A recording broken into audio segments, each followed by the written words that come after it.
했죠. 자, 우리는 관계를 계속 맺습니다. 어떤 식으로든 관계를 맺어가죠. 수많은 관계를 맺고 살아갑니다. 자, 그 관계가 깨어질 때가 있습니다. 별 의미가 없는 사람하고 관계가 깨어지면 그냥 그러려니 하죠. 그런데 내가 자식처럼 생각하던 사람, 정말 피를 나눈 형제라고 생각했던 사람, 혹은 정말 큰 형님처럼 아버지처럼 생각했던 사람에게 어떤 관계가 깨어지거나 안 좋은 일들을 겪었을 때 어떻습니까? 아프죠. 예, 그때 떠오르는 단어가 있습니다. 바로 배신이라는 두 글자입니다. 믿었던 사람의 어떤 그 변심, 영원할 것 같았던 약속의 파기만큼 인간을 초라하고 무력하게 만드는 것은 없습니다. 여러분, 한결같으십니까? 삶에서, 모든 일상에서 스스로 한번 돌아보십시오. 정말 한결같으십니까? 한 번 마음 먹고 한 번 딱 말씀하면 다 지키십니까? 드물겠죠, 그죠? 예, 우리 이런 존재입니다. 변덕 심하고 조금만 감정 상하면은 오늘까지 친구가 그 다음날 또 원수가 되고, 우리가 그런 존재들입니다. 일단 본문을 좀 함께 한 목소리를 크게, 짧으니까요, 선포하는 개념으로 한번 읽어보겠습니다. 함께 읽겠습니다. 이 말씀은 믿을만 합니다. 우리가 주님과 함께 죽었으면 우리도 또한 그분과 함께 살 것이요, 우리가 참고 견디면 우리도 또한 그분과 함께 다스릴 것이요, 우리가 그분을 부인하면 그분도 또한 우리를 부인하실 것입니다. 우리는 신실하지 못하더라도 그분은 언제나 신실하십니다. 그분은 자기를 부인할 수 없으시기 때문입니다. 아멘입니다. 오늘 본문에서 이 사도 바울은 로마의 차디찬 감옥 안에 지금 갇힌 상태입니다. 그 상태로 이게 지금 누구에게 쓰는 편지일까요? 그렇죠. 디모데후서입니다. 이것을 고민하시는 분들은 좀, 디모데에게 편지를 쓰고 있는 것입니다. 이 바울의 이제 인생의 좀 황혼기에 접어들었을 무렵이거든요. 이때가. 이 디모데후서는 사실은 일종의 좀 유언 같은 그런 느낌도 있습니다. 근데 바울은 이 엄숙한 유언의 자리에서 인간의 가장 부끄러운 민낯과 대조적으로 하나님의 가장 신비로운 성품을 대조하면서 지금 이 시간 우리의 영혼을 세차게 흔드는 한 구절을 우리에게 던지고 있습니다. 13절입니다. 이렇게 이야기합니다. 우리는 신실하지 못하더라도 그분은 언제나 신실하십니다. 아멘이죠. 여러분, 이 구절을 자세히 가만히 들여다보면요, 인간과 하나님 사이에 흐르는 어떤 지독한 엇박자를 보게 됩니다. 무슨 말이냐면요, 한쪽은 끊임없이 흔들리고 자꾸 변합니다. 왔다리 갔다리 합니다. 그런데 한쪽은요, 정말 미련할 정도로 고집스럽게 제자리를 지키고 있는 것입니다. 여러분, 12절 13절 같이 한번 보여주십시오. 누군가는 여기서 질문 던질 수가 있어요. 13절에 뭐라고 합니까? 13절에서 우리가 신실하지 못해도 그분은 언제나 신실하다. 근데 12절 보세요. 우리가 그분을 부인하면 그분도 또 우리를 부인한다, 이렇게 되어 있습니다. 이거 참 모순이다 생각할 수 있죠. 그렇죠. 예, 너무 제 말씀에 집중하는 것 같아요. 이런 의구심을 한번 가질 만도 한데 좀 가져주세요. 네, 여러분, 이것이 왜 그런지 제가 설명드릴게요. 12절하고 13절 의미가 다른 것입니다. 이 당시 때는 기독교가 어땠습니까?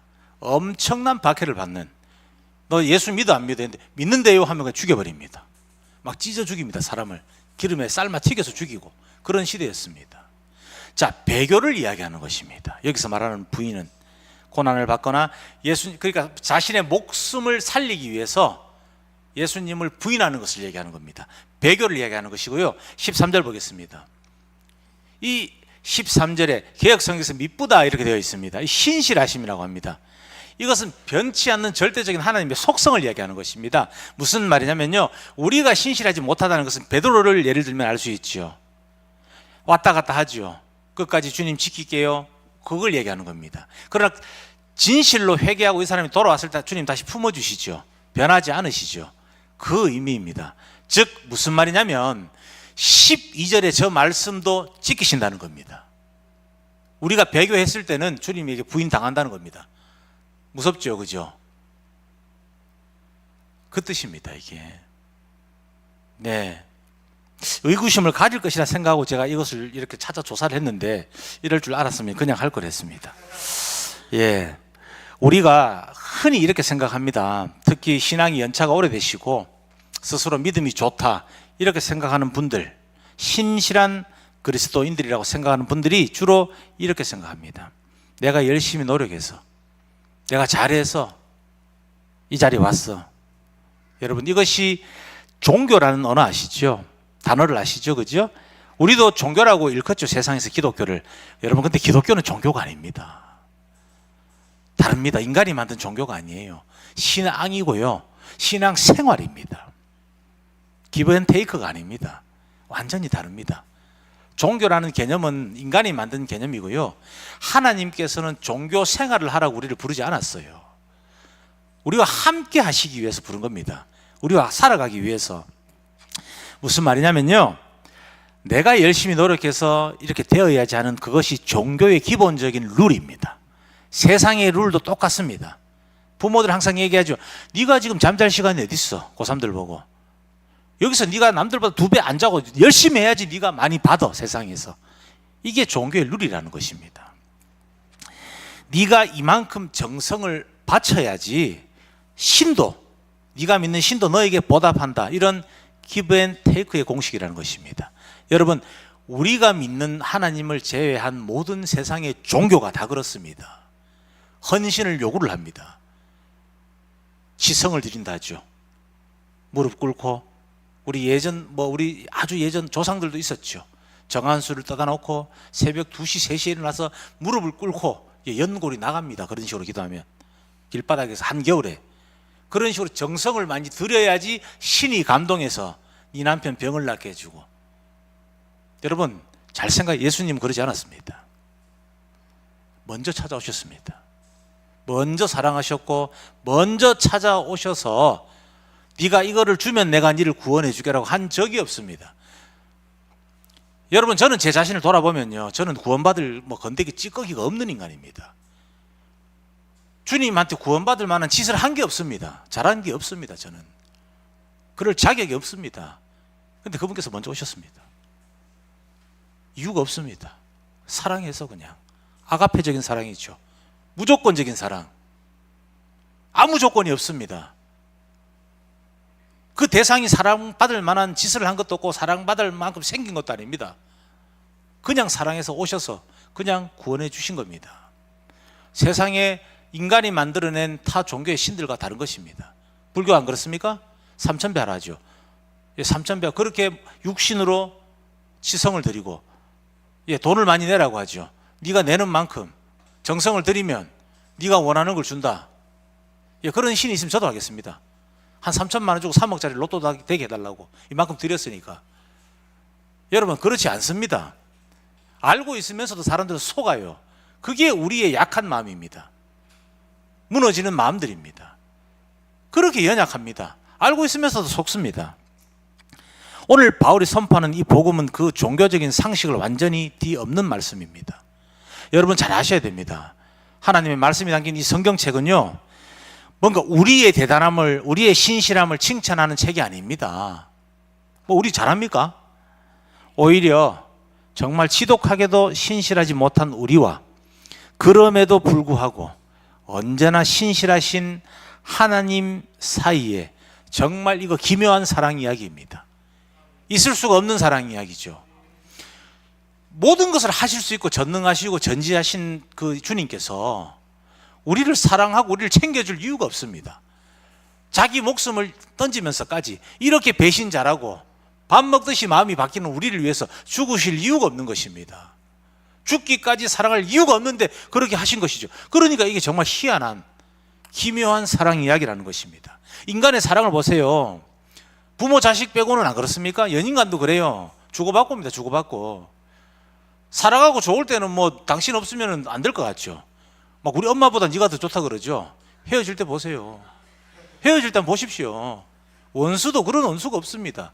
헤어지고 나서 여기저기 막 욕하고 다닙니다. 저 애 저게 알고 보니까 이런 애들하고 저렇게 싸가지도 없고 어떠고 저떠고 이기적이고 아우 잘 헤어졌다고.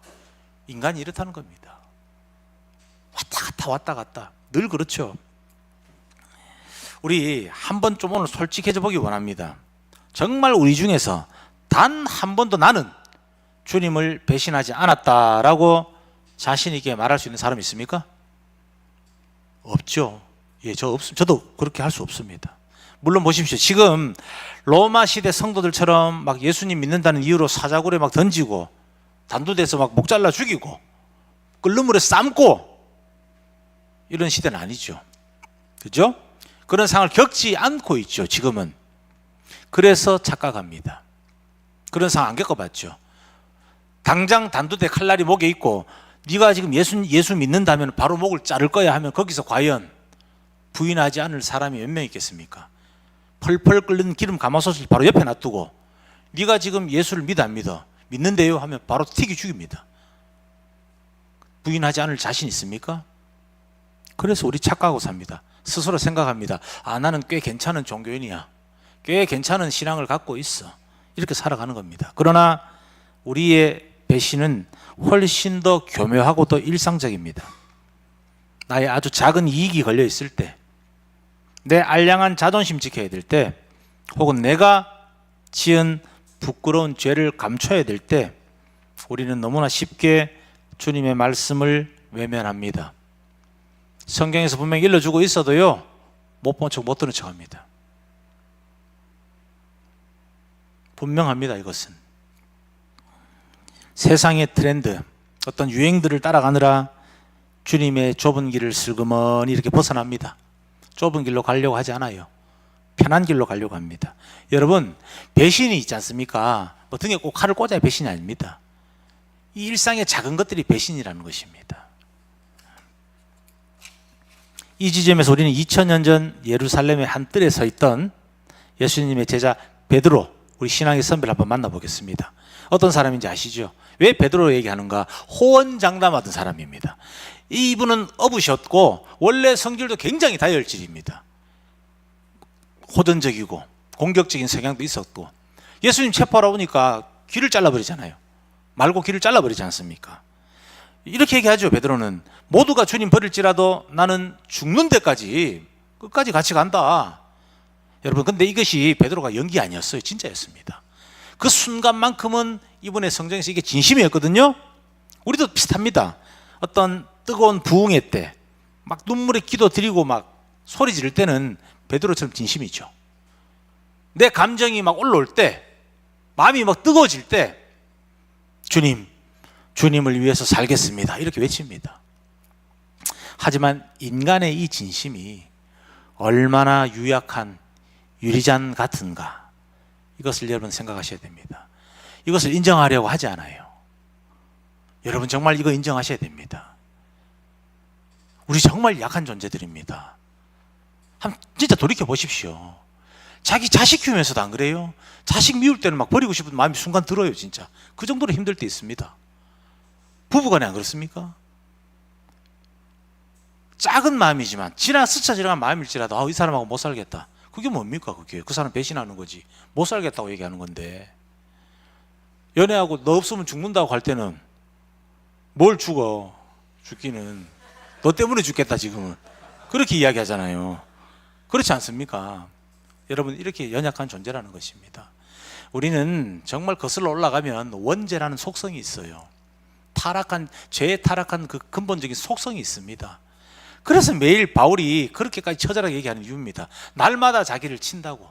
지나가는데 옷깃만 닿아도 막 죽은 사람이 살아나는 그런 능력이 있을 때도, 그 능력이 있을 때도 자기가 하는 고백이 그거였습니다. 나는 괴수다. 칠삭동이 같은 존재다. 내가 도리어 이 복음 전하고도 버림받을까 두렵다. 내 안에 두 가지 마음이 매일 싸운다. 그래서 날마다 쳐서 복종시킨다. 바울만큼 지금 능력되는 분 있어요? 바울만큼 헌신적으로 주님 섬기는 분 계십니까? 없죠. 그분도 그렇게 얘기한다는 것입니다. 근데 나는 이만하면 괜찮지 뭐. 열심히 하잖아. 이것저것 잘하잖아.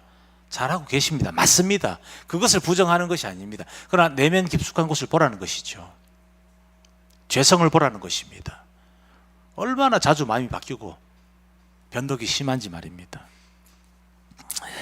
불과 몇 시간 뒤에 베드로가 뭐라고 합니까? 주님 위에 죽겠습니다. 끝까지 가겠습니다 해놓고 막 칼 빼든 군인도 아닙니다. 어린 여자요 종이 한마디 하죠. 당신도 그쪽 패거리 아니야? 그 한마디에 무너집니다. 내가 언제? 나 그 사람 몰라. 오히려 헬라어 원문을 보면요, 예수님을 나는 예수를 모른다 이렇게 얘기하지만요, 그게 헬라어 원어로 보면 저주합니다. 저주하면서 욕설을 하면서까지 부인을 하거든요. 그런 삐리를 나는 그런 새끼를 몰라, 그렇게 이야기한다는 겁니다. 욕설하면서. 바로 그 순간에 새벽 하늘을 가르는 닭 울음소리가 들리게 되죠. 그 닭 울음소리가 베드로의 영혼을 깨우는 정죄의 사이렌 소리였다는 것입니다.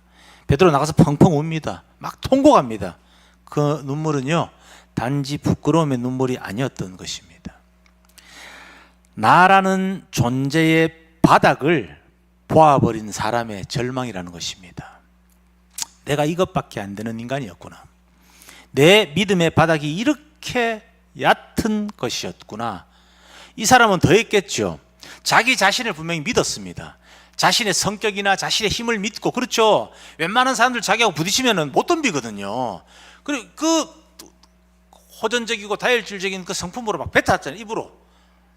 나는 주님 그런 놈 아닙니다. 아마 내가 쉽게 말해서 대마이가 있지, 같이 죽겠습니다, 불구덩이라도, 막 이렇게 자신도 믿었다는 것입니다. 자신을, 자기가 그렇게 할 수 있는 사람이라고, 그 정도 되는 사람이라고 믿고 살았던 겁니다. 근데 자기 밑바닥을 본 겁니다.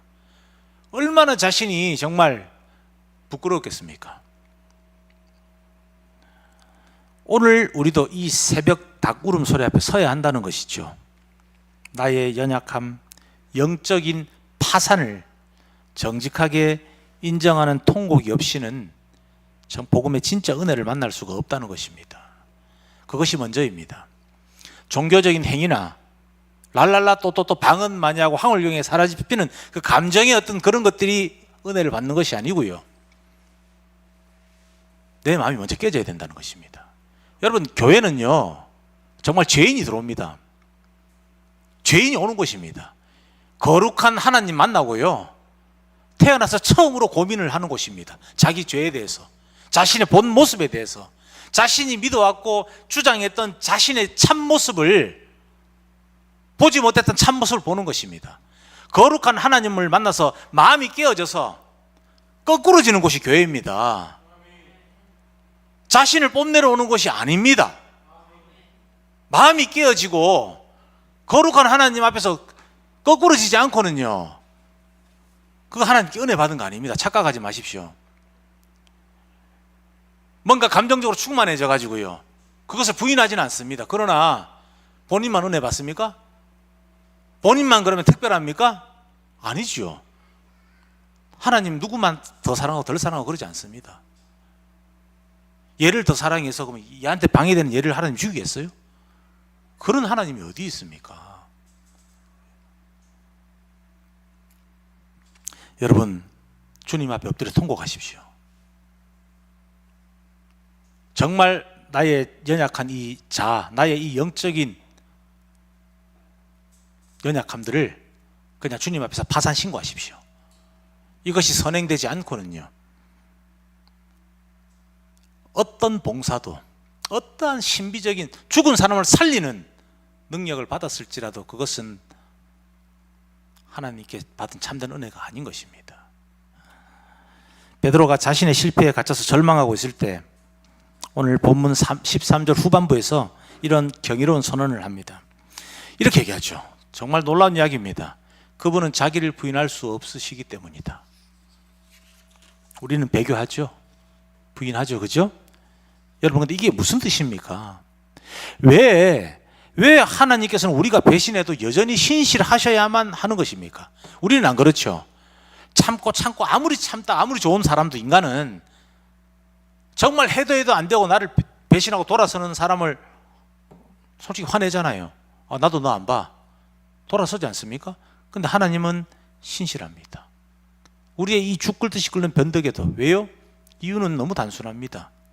하나님의 그 신실함이 우리의 어떠함에 의해서 결정되는 것이 아닙니다. 우리하고 상관없는 겁니다. 우리가 흔들리든 말든 어떤 인간이든 하나님의 본질이기 때문입니다. 그분 자체가 신실한 분이기 때문에 우리의 행위에 따라서 그분의 그 신실하신 본성이요 흔들리거나 변하지 않는다는 것입니다. 우리하고 상관이 없어요. 우리한테 영향을 받는 분이 아닙니다. 그분이 그런 본질이 말입니다. 사람은 안 그렇죠. 내가 이렇게 뜨겁게 사랑해도 영향을 받죠. 그 사람한테 조금만 기분 나쁘거나 조금 마음에 안 들면 사랑이 식어버립니다. 그게 인간이죠. 하나님 그렇지 않습니다. 끝까지 사랑하시는 겁니다. 우리의 어떠함 때문이 아니라 그분 자체가 사랑 그 자체시고 신실하심이 그분의 속성과 본질 그 자체이기 때문입니다. 만약에 보십시오. 우리가 신실할 때만 하나님도 신실하시고 우리가 배신할 때 하나님도 돌아서신다면 그것은 하나님께서 우리의 행동에 휘둘리는 존재밖에 안 되는 겁니다. 너무나 약한 신이죠. 하나님이라 할 수가 없죠. 타 종교의 신들이 그렇다는 것입니다. 그들은 성도들에게 영향을 받는 겁니다. 그 신도들에게. 그 신도들이 무언가 갖다 바치고 잘해주면 이분도 잘해주는 겁니다. 이 신도가 배교하면은 그냥 조금만 변심하고 돈을 좀 덜 내고 정성을 좀 덜 들이면 복을 안 주는 겁니다. 그러나 여러분 명심하십시오. 큰 차이가 있어요. 큰 차이가 아니죠. 이것은 뭐 완전 근본적인 차이가 있죠.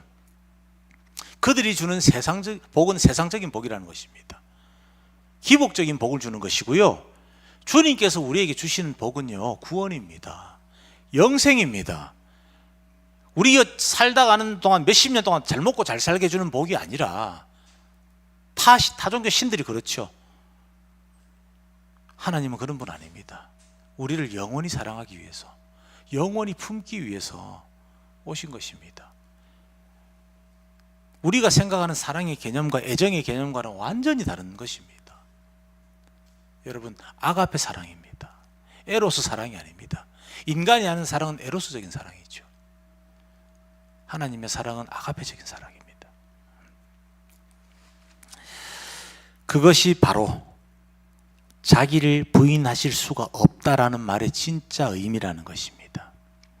예수님은 부활하신 후에 다시 물고기를 잡으러 고향 바다로 돌아간 베드로 찾아가시죠. 실패감 그리고 뭐 어떤 그 자존감이 낮아져 있을 겁니다. 부끄러움에 쩔어가지고 그렇게 있는 베드로에게 예수님이 하신 행동을 잘 보시면 됩니다. 배신자를 처단하러 오셨습니까? 막 혼내십니까? 너 같은 배신자는 죽어야 돼. 아니잖아요. 밤새 헛그물질하죠. 춥죠. 으슬으슬 바닷가에서 제자들을 위해서 조용히 숯불 피워놓으십니다. 따뜻한 생선 굽고 빵 구워서 같이 도란도란 이야기하면서 식사하십니다. 저 정말 그런 생각 해봤거든요. 2000년 전에 태어났으면 예수님 만났으면 어땠을까? 살아계신 예수님, 사람이신 예수님하고 손잡고 같이 밥 먹고 그분한테 직접 성경을 통해서가 아니라 직접 이야기 듣고 배웠으면 얼마나 좋았을까. 정말 그런 꿈도 꾸거든요. 베드로는 그 숯불 보는 순간에 사실 온몸이 좀 얼어붙었을 겁니다. 불과 며칠 전에 자기가 예수님을 막 부인했던 그 대제사장 그 뜰에서도 숯불 앞에 있었거든요. 불 앞에. 만감이 아마 교차했을 겁니다.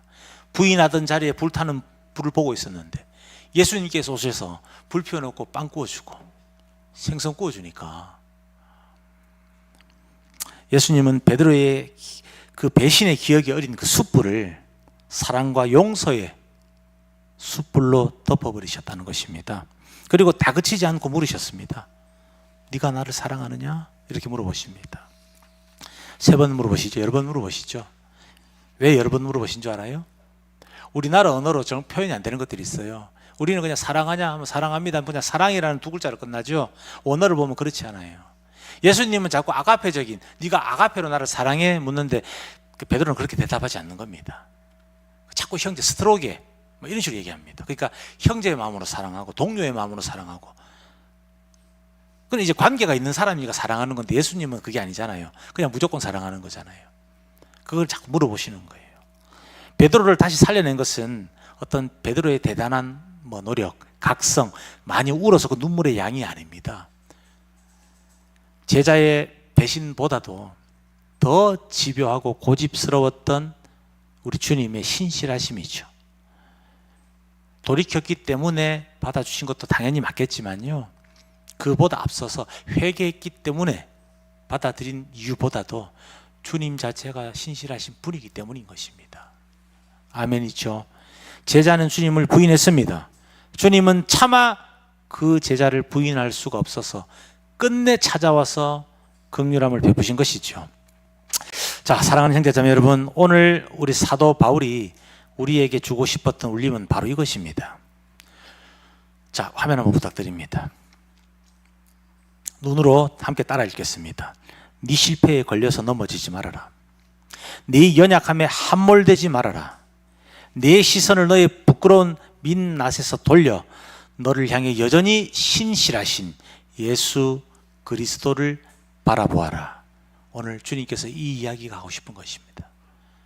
바울을 통해서요, 성경을 통해서 또 이 부족한 이 칠삭동이 같은 목회자를 통해서 말입니다. 우리는 그리스도와 연합된 존재입니다. 11절 말씀처럼요, 주님과 함께 죽었고 함께 살 자들입니다. 아멘입니다. 주님은 한 번 피로 값주고 사신 우리를 절대로 남이라고 여기지 않으십니다. 일회성으로 끝난 게 아니라는 것입니다. 2000년 전에 예수라는 어떤 분이 한 번 그렇게 했다, 성경에 기록되어 있다 라는 일회성의 사건이 아니라는 것입니다. 지금 우리에게 주어진 이야기고요, 앞으로 우리 다음 세대들에게도 이어질 그 재림의 날 전까지 인류가 존속하는 한 이어지는 주님의 영원한 신실하신 사랑이라는 것입니다. 일회성의 사건이 아닙니다. 여러분, 이 예수님의 이야기, 성경의 말씀 이야기를요, 소설책 보듯이 남 이야기 하듯이 봐서는요, 교회를 50년 다녀도 소용이 없습니다. 자신의 이야기로 받아들여야 됩니다. 나의 사건으로 다가와야 됩니다. 마음이 깨어져야 됩니다. 골수가 쪼개져야 됩니다. 주님 앞에 내 민낯이 드러나야 되고요, 내가 몰랐던 나의 민낯 때문에, 나의 죄 때문에 고민해 봐야 됩니다. 그것이 되지 않으면 종교 생활하는 사람입니다. 신앙 생활이 아닙니다. 무릎 꿇으십시오. 정말 주님 앞에 목 들고, 이만하면 나 잘하고 있죠, 잘났죠, 이만하면 됐지, 뭘 이만하면 됐습니까? 우리는 죽을 때까지 해도 안 됩니다. 어떤 목사님이, 정말 이 훌륭하신 목사님이 그 얘기 해주시더라고요. 저도 신학생 때 너무 궁금해서 물어봤는데, 인간은 언제 성화가 됩니까? 그 목사님이 허허 웃으면서 말씀하시더라고요. 사람은 죽을 때까지 성화될 수가 없습니다. 이 육신의 껍데기를 벗지 않는 한 성화되어가는 과정 속에 살다가 나중에 이 껍데기를 벗고 정말 심판 앞에서 주님 곁에 갔을 때만이 비로소 영화로운 존재가 되는 겁니다 라고 이야기하시더라고요. 네, 저는 그 말이 성경적으로도 분명히 맞는 말씀이고요, 제 모습을 봐도 맞더라고요. 여러분, 바울의 말씀대로 정말 우리 죽기 전까지 날마다 쳐야 되는 겁니다. 조금만 긴장 늦추면요, 금방 또 사탄 마귀가 상황들로, 사람들로, 생각들로, 어떤 주변에 수군수군 비방하는 이간질하는 그 말들로 우리의 마음을 자꾸 흔들어 놓습니다. 날마다 긴장해야 된다는 것이죠. 마귀가 똑똑하거든요. 태초부터 있었고 천사들처럼 영적인 능력을 가진 존재인데 우리 못 이깁니다. 그러나 우리가 이길 수 있는 방법이 딱 있죠. 하나님 말씀입니다. 광야 40일간 시험당하는 예수님이요, 예수님은 이길 수 있죠. 그래도 우리에게 본을 보이시죠.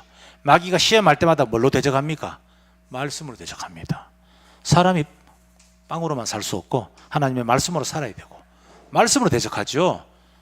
마귀가 아무리 똑똑해도 하나님 말씀 못 이깁니다. 욥기 보면 나오잖아요.